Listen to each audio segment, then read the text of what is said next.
Study IQ IAS, अब तैयारी हुई अफोर्डेबल।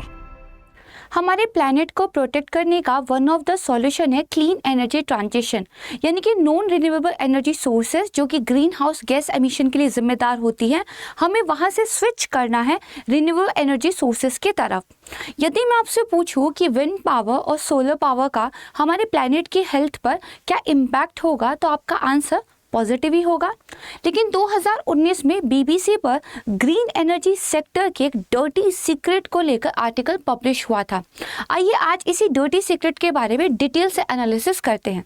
तो शुरुआत कुछ यहाँ से करते हैं। जो हमारे इलेक्ट्रिक इंस्टॉलेशंस होते हैं, इनके अंदर हमारे इक्विपमेंट्स और सर्किट्स को प्रोटेक्ट करने के लिए इंसुलेटर के रूप में एक गैस इस्तेमाल की जाती है, जिसका नाम है SF6 यानी कि सल्फर हेक्सा फ्लोराइड गैस। इसका मतलब ये है कि जब हम सोलर इंस्टॉलेशंस पर ज़्यादा से ज़्यादा काम कर रहे हैं, विंड टर्बाइंस पर ज़्यादा से ज़्यादा काम कर रहे हैं, तो हमारे लिए इन इलेक्ट्रिक इंस्टॉलेशंस की डिमांड बढ़ जाती है और इस वजह से इनके जो स्विच गियर होते हैं जिसमें हम SF6 को as a insulator gas use करते हैं, उनकी भी डिमांड बढ़ जाती है। अब ये जो SF6 है, ये ह्यूमैनिटी के सबसे ज़्यादा ग्लोबल वार्मिंग इम्पैक्ट जनरेट करने वाली एक गैस है। Now this is the paradox. आप क्लीन एनर्जी को लेकर काम इसीलिए कर रहे थे ताकि जो कार्बन डाइऑक्साइड गैस है, जो कि ग्लोबल वार्मिंग के लिए जिम्मेदार गैस है, उसका एमिशन कम हो। बट आप जिन इक्विपमेंट्स का यूज़ कर रहे हो, उसमें जिस सिंथेटिक गैस का यूज़ किया जा रहा है, डेट इज़ SF6, ये हमारी कार्बन डाइऑक्साइड के कंपैरिजन में करीब 25,200 गुना ज़्यादा ग्लोबल वार्मिंग को जनरेट करती है। और कार्बन डाइऑक्साइड के कंपैरिजन में अगर हम इसके एटमॉस्फेरिक लाइफ टाइम की बात करें, यानी कि एक बार अगर ये गैस वातावरण में एटमॉस्फेयर में रिलीज हो गई तो कितने टाइम तक ये सस्टेन कर सकती है, तो ये लगभग 3,200 साल है।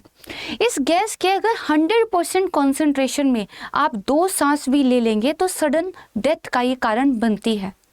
तो इस गैस के क्या ऑल्टरनेटिव्स हैं, भारत में इसको लेकर कैसे काम हो रहा है, इंटरनेशनल प्लेटफॉर्म्स पर क्या इसको लेकर कोई रेगुलेशंस है, इसकी हम बात करेंगे।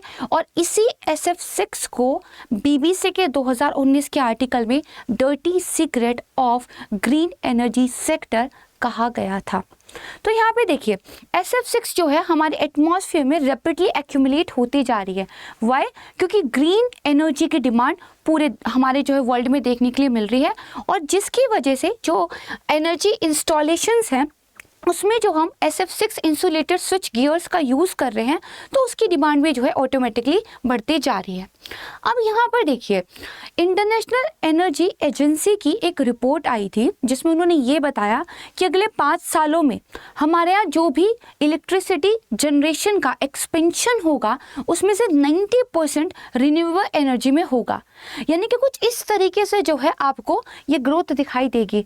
इस ग्रोथ के साथ साथ सीधा सा मतलब है कि यदि हमने SF6 के ऑल्टरनेटिव्स को नहीं ढूंढा, तो बेसिकली हम जिस बीमारी के लिए इलाज ढूंढ रहे हैं, हम उस बीमारी का कॉज भी साथ लेकर चल रहे हैं। आगे बढ़ने से पहले मैं आपको एक इम्पॉर्टेंट इन्फॉर्मेशन बताना चाहती हूँ। स्टडी IQ का P2I बैच जो है सितंबर में स्टार्ट हो रहा है। एग्जैक्टली हमारी 11 सितंबर को सुबह 8 बजे क्लासेस स्टार्ट हो जाएंगी और इस बैच में आपके प्रीलिम्स टू इंटरव्यू तक की पूरी तैयारी कराई जाती है। आपकी लाइव क्लासेस होती हैं। यदि इस बैच का पार्ट रहते हुए आप अपना प्रीलिम्स क्लियर कर लेते हैं तो हमारे मीन्स रेसिडेंशियल प्रोग्राम का पार्ट बन जाते हैं। इसका मतलब है कि मीन्स के लिए 4 महीने के लिए हम आपको बुलाते हैं। आपके रहने, खाने, लाइब्रेरी की व्यवस्था स्टडी IQ की तरफ से की जाती है और आपकी मींस की तैयारी में पूरा सहयोग किया जाता है। तो आज ही एडमिशन ले लीजिएगा, क्योंकि एक बार क्लासेस स्टार्ट हो जाएंगी तो आप फर्स्ट डे से उनको ज्वाइन कर पाएंगे। इस बैच पर अगर आप एडमिशन लेंगे तो मैक्सिमम फीस डिस्काउंट के लिए कूपन कोड आपको यूज़ करने का ऑप्शन आएगा। वहाँ पर आप यूज़ कर सकते हैं प्राची लाइव। आप वेबसाइट से जो है पे करना चाह रहे हैं या फिर एप्लीकेशन पे जाके पे करना चाह रहे हैं, कूपन कोड यूज़ करने की जगह पर प्राची लाइव टाइप कीजिएगा, एंटर कीजिएगा। जाएगा, आपको मैक्सिमम डिस्काउंट जो है वहाँ पर मिल जाएगा। आइए आगे बढ़ते हैं। तो देखिए, अगर मैं बात करूँ, ये जो सल्फर हेक्साफ्लोराइड है, भारत के अंदर भी काफ़ी तेज़ी से ये बढ़ती जा रही है। क्यों?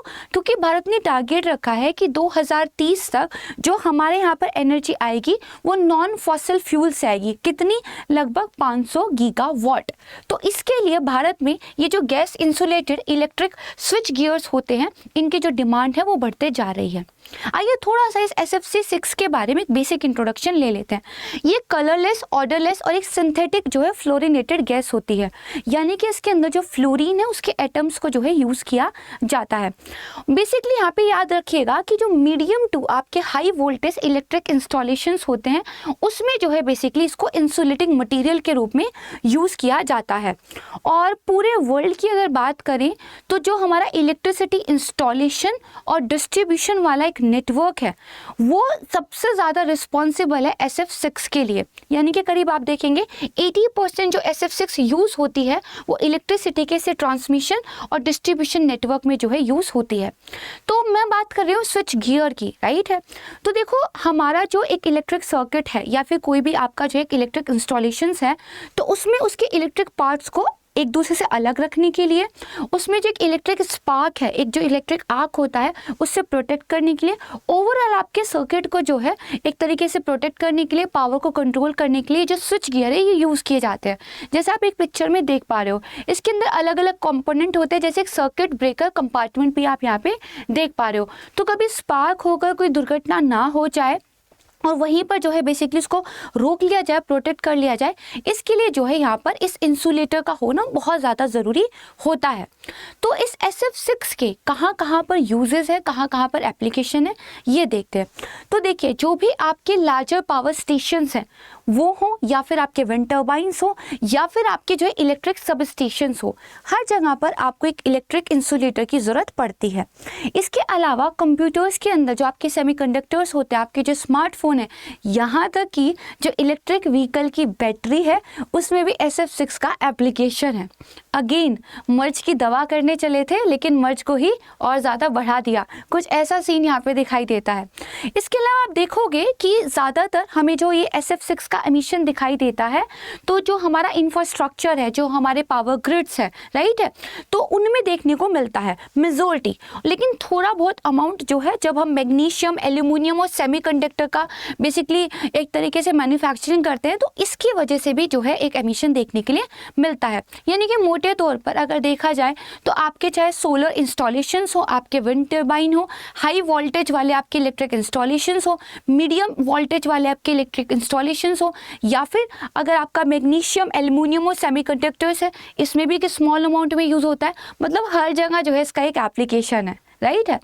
अब देखो यहाँ पे बेसिकली आपका जो इलेक्ट्रिक इंस्टॉलेशन होता है उसमें इक्विपमेंट को जब आप मैन्युफैक्चर करते हैं, देन उसके बाद यूज़ करते हैं, देन उसके बाद उसको डिस्कार्ड कर दिया जाता है। तो SF6 का एमिशन इस पूरी लाइफ साइकिल के साथ जुड़ा हुआ है। और इसके अलावा इन इक्विपमेंट से इस गैस का जो लीकेज होता है वो भी वन ऑफ द रीज़न है हमारे एटमॉस्फेयर में SF6 के हाई होते जा रहे कंसंट्रेशन का। और बाद में जब इन इक्विपमेंट्स को आप डीकमीशन कर देते हैं, डिस्कार्ड कर देते हैं, तो अगर उनको प्रॉपरली रिसाइकल नहीं किया गया तो वहाँ से भी एक ह्यूज अमाउंट ऑफ SF6 जो है वो आपके एटमॉस्फेयर के अंदर कॉन्सेंट्रेट होती है। भारत में क्या स्टेटस है, थोड़ा इंडिया स्पेसिफिक बात कर लेते हैं। इंडिया के अंदर मेजॉरिटी ऑफ द SF6 जो है वो इंपोर्ट की जाती है।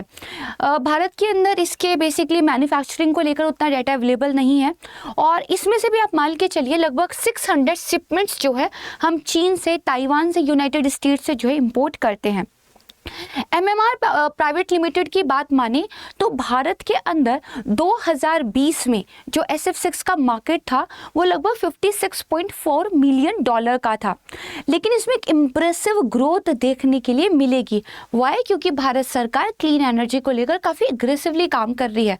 पर्पस तो अच्छा ही है यहाँ पे। तो अगर आप देखेंगे कि 2027 तक जाते जाते ये जो मार्केट है ये $88.88 मिलियन का हो जाएगा। तो बेसिकली अब बात करते हैं कि फिर हमें कंसर्न होने की ज़रूरत क्यों है। तो मैंने आपको बताया था कि जो हमारा प्लैनेट है वो गर्म होता जा रहा है और इसके लिए रिस्पॉन्सिबल है हमारी ग्रीन हाउस गैसेस। जैसे वन ऑफ द एग्जाम्पल और मोस्ट टॉक एग्जाम्पल जो है वो है आपका कार्बन डाइऑक्साइड, राइट। लेकिन अगर कार्बन डाइऑक्साइड के कंपैरिजन में हम SF6 का जो एक ग्लोबल वार्मिंग पोटेंशियल है वो देखें तो ये बहुत ज़्यादा है। यानी कि कार्बन डाइऑक्साइड 100 साल में जितना एक वार्मिंग इम्पैक्ट जनरेट करता है उसके कंपैरिजन में जो SF6 है वो 25,000 गुना ज़्यादा ग्लोबल वार्मिंग इम्पैक्ट जनरेट करता है और इसकी जो एटमॉस्फेरिक लाइफ भी है वो भी 3,000 से ज़्यादा है, राइट है। तो ये इसीलिए कंसर्न का मुद्दा है। इसके अलावा अगर आप देखोगे कि भारत जैसी कंट्री जहाँ पे हमने अपनी इंटरनेशनल कमिटमेंट्स दिए हुए हैं कि हम क्लीन एनर्जी को लेकर ज़्यादा काम करेंगे, तो 2030 तक का हमारे पास टारगेट है कि हमें 500 गीगावाट जो है energy non fossil fuel sources से जनरेट करनी है, राइट है। तो अब देखिए 2023 ऑलरेडी हो चुका है, तो हमारे पास ना बहुत कम टाइम स्पेंड जो है बचा है अपने टारगेट को पूरा करने के लिए। मतलब हम मोर एग्रेसिवली सोलर और विंड एनर्जी को लेकर काम करेंगे। इसका मतलब SF6 के ऑल्टरनेटिव्स में इन्वेस्टमेंट करने का, SF6 के ऑल्टरनेटिव्स को लेकर काम करने का टाइम हमारे पास फिलहाल नहीं है, क्योंकि हमें अपने टारगेट्स पूरे करने हैं, राइट। और उनको पूरा करने के लिए SF6 के जो इंसुलेटर्स हैं उनकी डिमांड तो बढ़ेगी ही बढ़ेगी। दूसरा कारण ये है, देखिए जितनी एनर्जी और जितनी इलेक्ट्रिसिटी आप एक थर्मल पावर प्लांट से जनरेट कर पाते हो उतनी ही अगर आप सोलर इंस्टॉलेशंस या फिर विंड टर्बाइन से जनरेट करना चाहते हो तो वो आपको मोर नंबर में चाहिए। इसका मतलब है आपको ज़्यादा इलेक्ट्रिक इक्विपमेंट्स भी चाहिए। इसका मतलब है कि SF6 भी आपको ज़्यादा चाहिए सेम अमाउंट ऑफ एनर्जी को जनरेट करने के लिए। तो यही देखिए बताया गया है कि भारत के अंदर 2009 से लेकर अगर 2022 तक देखेंगे तो सोलर एनर्जी कैपेसिटी में बहुत अच्छा इंक्रीमेंट देखने के लिए मिलता है। That is very good thing. But problem यहाँ पर यह है कि इंडिया के अंदर SF6 की मैन्युफैक्चरिंग को लेकर, इसके लीकेज को लेकर, इसको रेगुलेट करने के लिए और बाद में इसकी डीकमीशनिंग को लेकर जो है कुछ प्रॉपर रूल्स एंड रेगुलेशंस नहीं हैं। यहीं पर जो है बेसिकली सवाल खड़े हो जाते हैं and this is the dirty secret of the green energy sector. तो इंटरनेशनल रेगुलेशंस क्या कहते हैं, बाकी कंट्रीज क्या कर रहे हैं। तो देखो United state environmental protection agency EPA जो है उन्होंने 2009 में ही जो SF6 लार्ज बेसिकली एमिशन हो रहा है उसको रिपोर्ट करना मैंडेटरी कर दिया था। इन ए सिमिलर मैनर जो यूरोप है वहाँ पे भी आप देखोगे कि इसका जो रिसाइकल है, रिक्लेम, इसको डिस्ट्रॉय करना है इलेक्ट्रिक इक्विपमेंट है वो क्या है आपका मैंडेटरी है। साथ में यूरोपियन यूनियन में अगर आप देखोगे तो 2014 वाले जो रेगुलेशंस है उनको स्ट्रेंथन किया जा रहा है। साथ ही इन कंट्रीज में SF6 के जो ऑल्टरनेटिव्स हैं उस पर जो रिसर्च है वो भी काफ़ी बेहतर तरीके से चल रही है। एशिया की बात करें तो एशिया में बेसिकली कोई रेगुलेशंस नहीं है जो डायरेक्टली बेसिकली ट्रांसमिशन और डिस्ट्रीब्यूटर जो ऑपरेटर्स हैं उन पर फोकस करते हों, जबकि हमने देखा यहाँ से सबसे ज़्यादा एमिशन होता है। लेकिन एशिया में भी अगर चीन और साउथ कोरिया का बेसिकली हम एग्जाम्पल लें तो वो जो है SF6 के ऑल्टरनेटिव्स पे भी काम कर रहे हैं और उन्होंने अपने यहाँ पॉलिसी फॉर्मुलेशन भी किया है। जैसे जापान की अगर बात करें तो जापान के अंदर जो switch gear original equipment manufacturers हैं, राइट है, और जो इलेक्ट्रिक यूटिलिटीज़ हैं उन्होंने अपने वॉलंटरी एक्शन प्लान जो है 1990s के टाइम से ही बनाने शुरू कर रखे हैं ताकि SF6 में एक सब्सटेंशियल रिडक्शन जो है टाइम के साथ देखने को मिले। तो अब अगर ये इतना इम्पॉर्टेंट कंपोनेंट है किसी भी इलेक्ट्रिक इंस्टॉलेशन का तो बेसिकली इसके फिर ऑल्टरनेटिव्स क्या हों, क्योंकि कुछ तो होना चाहिए, राइट। तो जिस तरीके से प्लास्टिक को हम तब तक ख़त्म नहीं कर पाएंगे जब तक उसका एक अफोर्डेबल एक्सेसिबल ऑल्टरनेटिव ना आ जाए। इन अ सिमिलर मैनर SF6 के भी ऑल्टरनेटिव्स को लेकर पहले काम करना पड़ेगा। तो यहाँ पे देखिए कि बेसिकली करीब 20 साल हमें लग जाएंगे SF6 फ्री वर्ल्ड बनाने में। वाई? क्योंकि ऑलरेडी हमारे पास जो बेस है SF6 इंसुलेटर स्विच गियर्स का, ठीक है, वो काफ़ी बड़ा है। तो उसको हैंडल करने के लिए, उसको मॉनिटर करने के लिए हमें क्या है बेसिकली प्रॉपर टेक्नोलॉजीज चाहिए। इसके अलावा अगर आप देखोगे कुछ ऑल्टरनेटिव्स अभी भी हैं, जैसे क्लीन एयर का यूज़ करना SF6 की जगह हाइड्रोजन या नाइट्रोजन का यूज़ करना। बट जनरली बेसिकली ये सारी जो चीज़ें हैं ये मीडियम वोल्टेज वाले जो आपके इंस्टॉलेशंस हैं वहीं पर यूज़ हो पाती हैं। हाई वोल्टेज के लिए अभी भी काम करना बाकी है। तो फ्लोरीन फ्री ऑल्टरनेटिव्स हम हाई वोल्टेज स्विचिंग जो है गियर के लिए, सर्किट ब्रेकर्स के लिए निकालें तो अभी तक हम सिर्फ 145 किलोवाट वाले मामले तक ही पहुंच पाए हैं। ठीक है, कुछ कंपनीज हैं जो काम कर रही हैं कि 145 किलोवाट से ऊपर भी जो है थोड़ा बढ़ा जाए। इसमें से एक आपकी हिताची एनर्जी। तो हिताची एनर्जी ने बेसिकली एक eco efficient 420 kilowatt high voltage का सर्किट ब्रेकर जो है 2022 में अनवेल किया था। साथ में एक अनदर ऑप्शन है आपका ब्लू स्विचिंग टेक्नोलॉजी। तो ये जो ब्लू स्विचिंग टेक्नोलॉजी है इसमें क्लीन एयर 80% आपका नाइट्रोजन, 20% आपका ऑक्सीजन, इसको जो है एज ए SF6 जो है सब्स्टिट्यूट के रूप में यूज़ किया जाता है। इसका ग्लोबल वार्मिंग पोटेंशियल 0 है और यहाँ पे कार्बन डाइऑक्साइड का एमिशन भी नहीं होता है। बट अगेन ये सब बहुत इमर्जिंग टेक्नोलॉजीज़ हैं, तो डेवलप्ड कंट्रीज़ तो फिर भी इसको लेकर काम कर रहे हैं और आने वाले 10 से 20 सालों में वो मे बी SF6 फ्री हो भी जाए। बट डेवलपिंग कंट्रीज़ को काफ़ी टाइम लगने वाला है। तो तब तक कम से कम इंडिया जैसे जो डेवलपिंग नेशंस हैं उनको चाहिए कि SF6 को मॉनिटर कंट्रोल करने वाले रूल्स एंड रेगुलेशंस लेकर आए। जैसे जो SF6 है वो एक कलरलेस ऑर्डरलेस गैस है, तो अगर इक्विपमेंट से इसका लीकेज हो रहा है तो उसको ट्रैक करना पॉसिबल नहीं होता है। तो ऑनलाइन मॉनिटरिंग टूल्स का जो इस्तेमाल यहाँ पर किया जाता है, भारत में उसको मैंडेटरी करना चाहिए।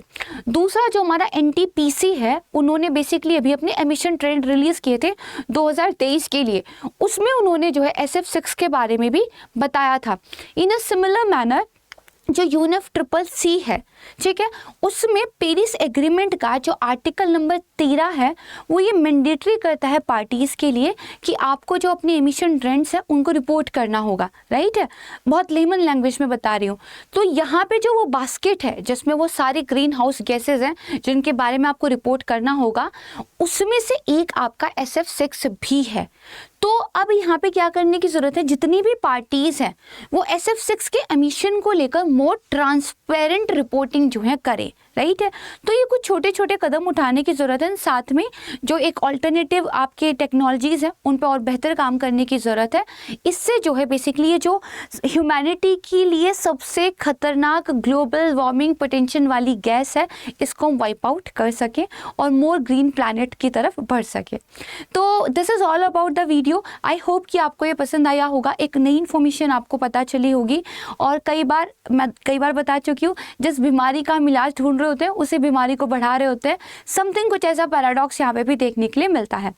स्टडी IQ को ज्वाइन कीजिएगा P2I बैच के लिए, आपकी तैयारी के लिए this is a best platform. हमारे सभी फैकल्टीज़ पूरी मेहनत करते हैं आपकी सिलेबस को ना अच्छी तरीके से कवर कराने का, बल्कि आपको आपके एग्जाम के लिए प्रिपेयर करने का। फ़र्क होता है सिलेबस को पढ़ा देने में और एग्जाम के लिए प्रिपेयर कराने में। तो अगर आपको एग्जाम की तैयारी करनी है तो स्टडी IQ को ज़रूर ज्वाइन कीजिएगा। और यहाँ पर मैक्सिमम फीस डिस्काउंट के लिए फैकल्टी कोड प्राची लाइव को अप्लाई करना बिल्कुल मत भूलिएगा। इसके साथ ही अगर बेसिकली आप जो है इस PPT को डाउनलोड करना चाहते हैं, अपने बैच से रिलेटेड कुछ भी इंफॉर्मेशन जानना चाहते हैं, तो मुझे मेरे Telegram channel UPSC with Prachi पर ज्वाइन कर सकते हैं। आप सभी अपना ध्यान रखिएगा। Thank you so much everyone. जय हिंद। स्टडी IQ IAS, अब तैयारी हुई अफोर्डेबल।